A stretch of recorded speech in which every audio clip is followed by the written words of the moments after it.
But let's take a look at this A race of the women's 800 metres. And as I said, where to start? Maddie Deadman, Louise Shanahan, Khahisa Mhlanga, Gemma Finch, Lyla Belshaw, Ellie Sanford, Kaela Edwards, and Katie Snowden are your entrants. Fastest on paper looks to me to be Katie Snowden with her 1:58 dead personal best. The athletes are on their marks and they're launched out of the starting line. Pacemaker Jess Tappin is aiming for 58 seconds to the opening 400 metres.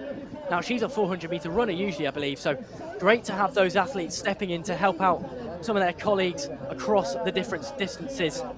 But it is Jess Tappin, the pacemaker, who's out front. The athlete in second, or first in the race proper, is the Australian, Ellie Sanford.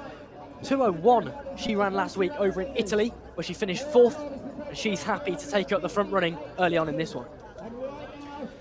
Yeah, the Australians so often love coming over to London, basing themselves, getting a few races out. We've seen them at many BMCs before, but Kaela Edwards at those World Championships last year in Budapest was a long way off making that team to Paris. So she's here for a bit of redemption throughout this second half of 2024. Katie Snowden, also in a similar boat, 3:56 last year, had the season of her life.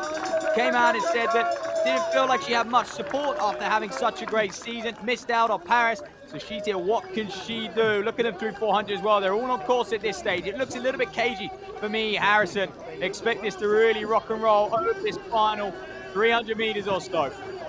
We have to, don't we? And the whole field still bunched together at the front. It's still Ellie Sanford, the Australian athlete, fresh off a trip to Italy, who continues to push the pace towards 200 metres to go. Watch out for the British athlete, though, Katie Snowden, the Herne Hill Harrier, who now moves to the front, the home favourite.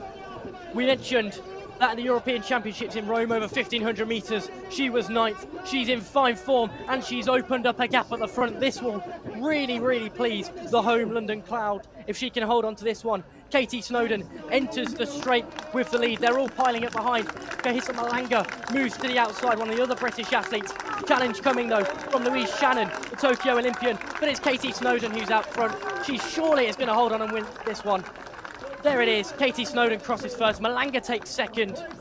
I think third place was Louise Shannon. And a fantastic performance from Katie Snowden to come round with 200 metres to go. A nice boost of confidence in what's been, I'm sure, a difficult season for her. And that will really, really please her, I'm sure. I always think the first thing you got to do is win the race. She executed it well and she dominated. To be honest with you, she was the only athlete who ever looked like she was going to win that race in that final 200. Katie Snowden, ladies and gentlemen. Louise Shanahan coming through for a classy second place as well. But I got to give credit to Lyla Belshaw, fresh off of that European Under-18 victory just, a few days ago. Championship record out there over 1,500.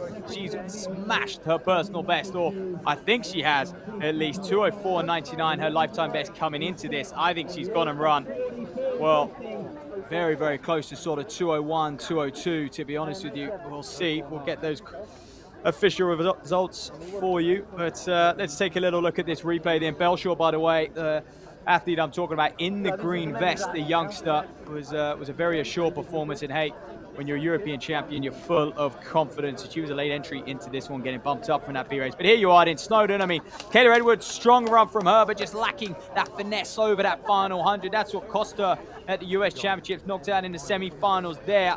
And you can see Mhlanga as well, flying through for second place.